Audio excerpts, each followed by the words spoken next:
মাত্র ১,০০০ টাকা দিয়ে ব্যবসা শুরু করা ছেলেটা আজ ৬০ কোটি টাকার কোম্পানির মালিক।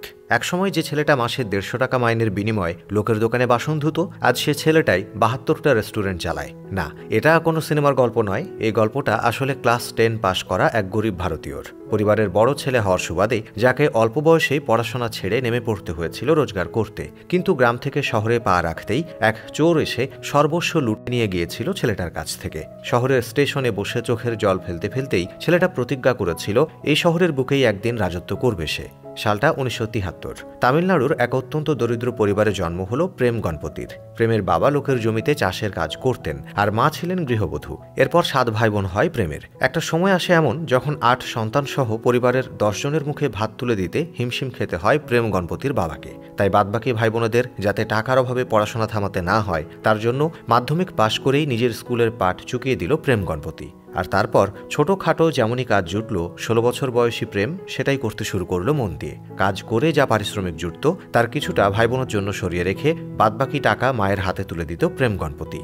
প্রেমের যখন মাত্র ১৭ বছর বয়স, তখন এক পরিচিত ব্যক্তি তাকে জানালো একবার মুম্বাই শহরে পৌঁছতে পারলেই নাকি ১২০০ টাকা মাইনের কাজ জুটে যাবে। এই কথা শোনার কিছুদিনের মধ্যেই বাড়িতে কিছু না জানিয়ে প্রেম গণপতি পা রাখল মুম্বাইতে। কিন্তু বান্দ্রা স্টেশনের বাইরে বেরোতেই সেই পরিচিত ব্যক্তি প্রেমের কাছ থেকে তার সর্বস্ব লুটে নিয়ে পালালো। এবার ভাবুন, ১৭ বছরের একটা বাচ্চা ছেলে নতুন একটা শহরে সম্পূর্ণ একা, অথচ তার পকেটে একটি টাকাও নেই। এই পরিস্থিতিতে পড়লে যে কেউ কাঁদতে কাঁদতে বাড়ি ফিরে যেত, কিন্তু প্রেম বাড়ি ফিরল না। সে সারা রাত স্টেশনে বসে কাঁদল আর সকাল হতেই বেরিয়ে পড়ল কাজ খুঁজতে। টানা ২ দিন ভবঘুরের মতো শহরের এ প্রান্ত থেকে ও প্রান্তে ঘুরে অবশেষে একটা ছোট বেকারিতে বাসন ধোয়ার কাজ জুটল প্রেম গণপতির।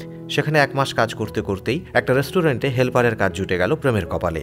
মাসিক মাত্র ১৫০ টাকার বিনিময়ে সেই কাজই শুরু করলো প্রেম গণপতি। টানা ২ বছর মুখে রক্ত তুলে খেটে ১৯৯২ সালে একটা ঠেলা গাড়ি আর কিছু বাসনপত্র কিনল প্রেম গণপতি আর শুরু করলো নিজের ইডলি ডোসার দোকান। এ সময় কাজের সুবিধার জন্য নিজের ২ ভাইকে গ্রাম থেকে ডেকে পাঠালো প্রেম। তবে এখানেই একটা ট্রিক খেলল সে। তার দোকান ফুটপাতে হলেও ৩ ভাই মিলে 5 স্টার হোটেলে শেফদের মতো ড্রেস এবং টুপি পরে ইডলি ডোসা বিক্রি করা শুরু করলো। আর দোকানের পরিষ্কার পরিচ্ছন্নতার দিকে বিশেষভাবে নজর দিল প্রেম। ফলে আর ৫টা ফুটপাতের দোকানের থেকে প্রেমের দোকানটা বেশি আকর্ষণীয় লাগতে শুরু করলো কাস্টমারদের। এতে করে ব্যবসা বাড়ল। একসময় ঠেলা গাড়ি ছেড়ে প্রেম গণপতি খুলে ফেলল একটা ছোট্ট সাউথ ইন্ডিয়ান খাবারের দোকান। যেহেতু প্রেমের হাত ধরেই এই ব্যবসা সূত্রপাত, তাই দোকানের নাম রাখা হলো প্রেম সাগর ডোসা প্লাজা। কিন্তু ডোসা তো সবাই বানায়, আর তার স্বাদও কম বেশি একই হয়। তাহলে প্রেম এমন কি করলো যার জন্য ওই একটা দোকান থেকে আজ সে ৭২টা রেস্টুরেন্টের মালিক হয়ে উঠেছে? এবার সেটাই বলবো আপনাদের। প্রেমের ডোসা দোকানে নিয়মিত কিছু কলেজ পড়ুয়া খেতে আসতো। প্রেম তাদের দেখে শিখে নিল কম্পিউটার এবং ইন্টারনেটের ব্যবহার। এই ইন্টারনেট ঘেটেই প্রেম গণপতি তৈরি করতে লাগলো আরও নতুন নতুন ডোসার রেসিপি। প্রেমের হাত ধরেই তৈরি হলো ১০৫টা নতুন স্বাদের রেসিপি। এরপর ধীরে ধীরে একটা রেস্টুরেন্ট খুলল প্রেম গণপতি। তারপর সেখান থেকে প্রেম সাগর ডোসা প্লাজার ৪০টারও বেশি শাখা ছড়িয়ে পড়ল সারা ভারতে। এছাড়াও ভারতের বাইরে নিউজিল্যান্ড, ওমান এবং দুবাইতেও খোলা হলো প্রেম ডোসা প্লাজার আউটলেট।